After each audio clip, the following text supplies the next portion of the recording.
Do not put your energy into misplaced situations.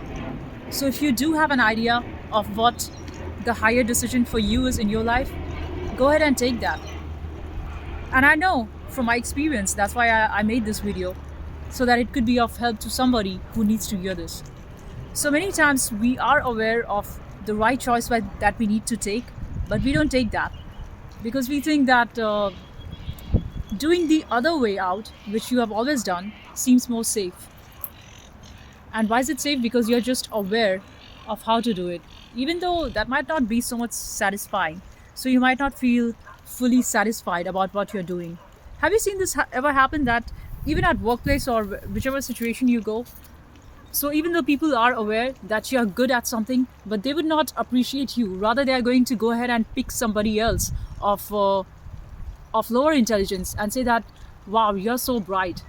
So in many ways, society celebrates the mediocre, and the ones who actually have got the spark and the light, those with the geniuses, they're always put aside like they do not exist.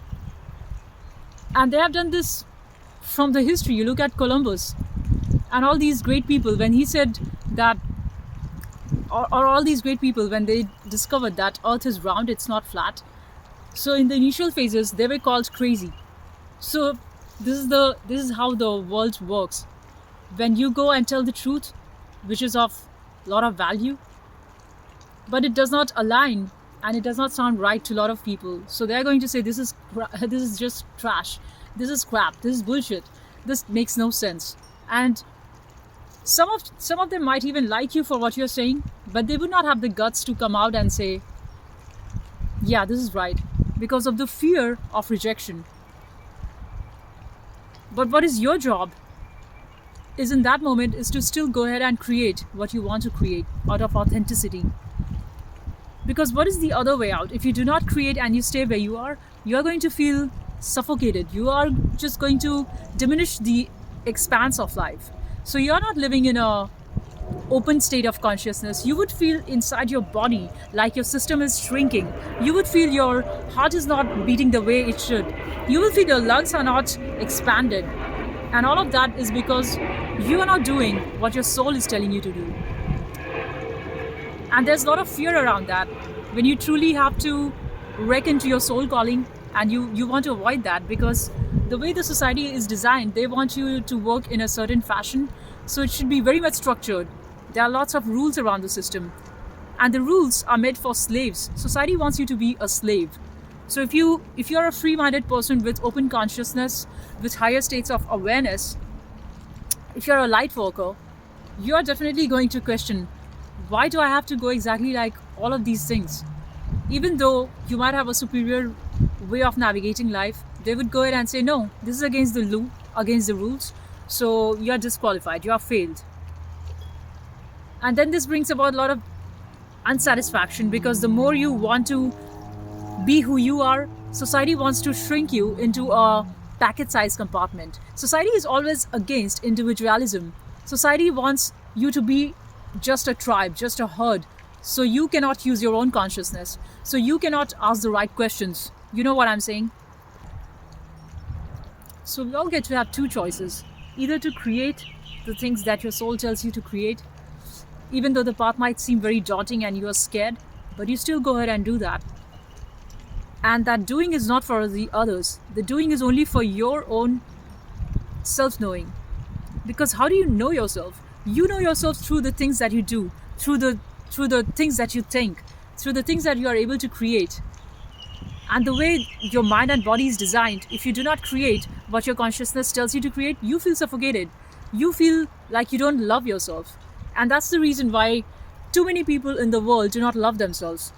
And they think that the goals which is set for them by the external world, like making huge houses and buying lots of cars and lots of money and property and stuffs, and doing a lot of vacations, is going to fulfill them.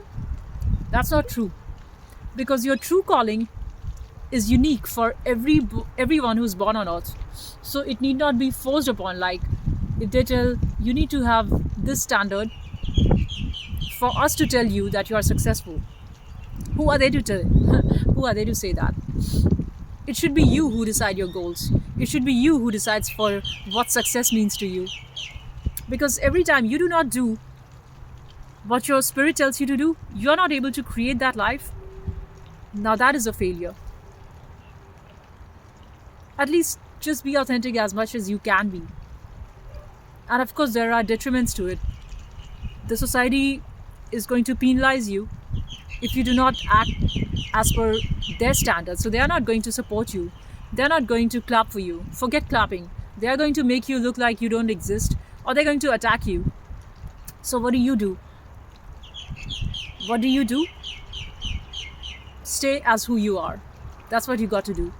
Just be yourself and choose yourself, because the price that you pay for not being you and getting the approvals from society is still going to make you look like a fool. The society will still clap for you. But you, inside of you, you would have already eaten up your soul. And that's a huge damage, that's a huge loss. You don't want to take that loss. Because even if they praised you with all the goodies and the material goodness, but they took away your soul, what good is that? Just not worth it. Even if you have a bunch of friends who are clapping for you and who are partying with you and who are drinking with you and say, hey, you are great, but deep inside you know it's a facade, and they know it's a facade. It's just a gossip game. And truly, if a person is not your friend, you do know it through their vibe. So what's the use of useless chattering? What's the use of useless words? You know where I'm coming from, right? So one way, when you feel like you're pushed by society, the best way is to go in the direction what is your inner calling. And the other way, the way of the transcendence, when you are already over the game of duality, of the yin yang, then from that higher side, you just go out and see that in this entire universe, you're nothing. Just like them. People might think they are so and so, and they are so flashy, and they are so wow thing. But truly, nothing matters, because everyone will die. So would you, and so would them. Death is the same to all. So just enjoy your existence and just be who you are. Stop thinking too much about the rules set by others, which does not serve you. Peace and love. Bye for now.